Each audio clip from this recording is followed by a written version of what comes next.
चुनाव में भले ही कितनी भी देर हो, अक्सर चुनावी मूड में रहने वाली मोदी सरकार हर बार उसका आगाज पहले ही कर देती है।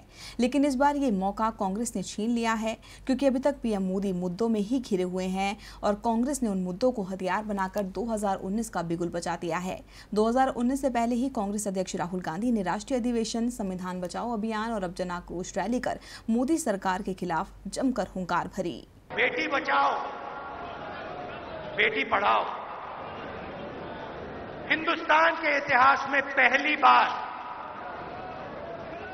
70 साल में पहली बार विदेश में हिंदुस्तान के प्रधानमंत्री को सीधा मुंह पे बताया गया कि आप हिंदुस्तान की महिलाओं की रक्षा नहीं कर रहे हो। ये हुंकार, ये ललकार, ये आक्रामक तेवर दिखाकर कांग्रेस अध्यक्ष राहुल गांधी ने 2019 का बिगुल फूंक दिया है। इस आक्रोश रैली में राहुल ने जनता के आक्रोश के सहारे मोदी सरकार पर जमकर वार किया। दिल्ली के रामलीला मैदान में लाखों के हुजूम के सामने राहुल बीजेपी की उस दुखती रग पर हाथ रखते चले गए, जिसके दर्द से पीएम मोदी की रातों की नींदें उड़ी हुई है। इस वक्त रेप के मुद्दों ने पीएम मोदी के बेटी बचाओ बेटी पढ़ाओ नारे को सवालों के घेरे में डाल दिया है। इसीलिए राहुल ने भी इसी मुद्दे पर पहला वार किया। मोदी जी के मुंह से एक शब्द नहीं निकलता है। सुप्रीम कोर्ट के लोग जस्टिस लोया का नाम लेते हैं, कहते हैं कि कोर्ट पर दबाव डाला जा रहा है। देश में बिगड़ती न्यायिक व्यवस्था के लिए मोदी सरकार को कोसा जा रहा है।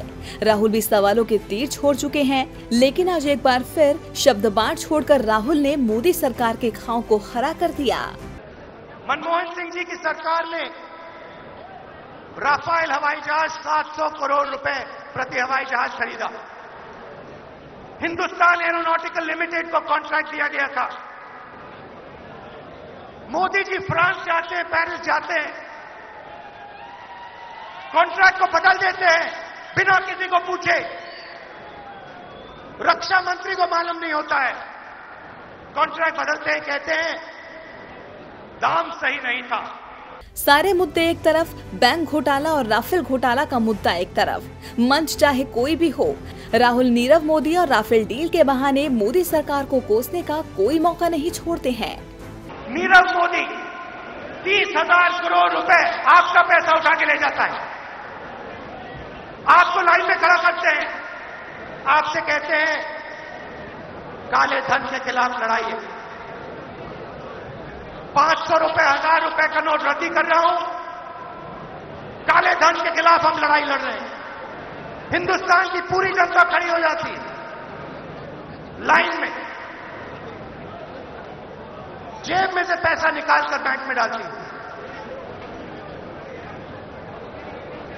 कुछ ही महीने पहले पता लगता है हिंदुस्तान की जनता का पैसा बैंक से सीधा नीरव मोदी के जेब में गया और नीरव मोदी हिंदुस्तान से भाग के लंदन चला गया। अभी हाल ही में पीएम मोदी चीन के दौरे से लौटे हैं। बीजेपी का दावा है कि पीएम दोस्ती की नई इबारत लिखकर आए, लेकिन इस दावे पर भी राहुल ने सवाल उठाए हैं और पूछा है कि चीन यात्रा के दौरान डोकलाम पर एक शब्द भी नहीं कहा। यह कैसे प्रधानमंत्री हैं? मैंने अखबार में पढ़ा हिंदुस्तान के प्रधानमंत्री और चाइना के प्रेसिडेंट चाय चख रहे हैं, चाय चखी जा रही है, बिना एजेंडा के डिस्कशन चल रहा है। पहले गुजरात में मोदी जी और चाइना के राष्ट्रपति झूला झूले, अब चाइना में बिना एजेंडा के डिस्कशन चल रहा है। राहुल जानते हैं कि चुनाव में जितना जरूरी सरकार को घेरना है, उतना ही कार्यकर्ताओं में हौसला भी बढ़ना। इसलिए उन्होंने आज हुंकार के साथ साथ कार्यकर्ताओं में भी जोश भरा। जो हर रोज अपना खून पसीना देता है, गर्मी में खड़ा होता है, ये शेर का बच्चा है, शेर का बच्चा।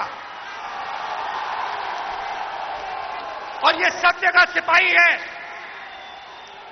इसको आप मारो, इसको आप पीटो, इसकी आप टांग तोड़ दो, इसको आप गोली मारो, ये सत्य को पकड़ के छोड़ेगा नहीं।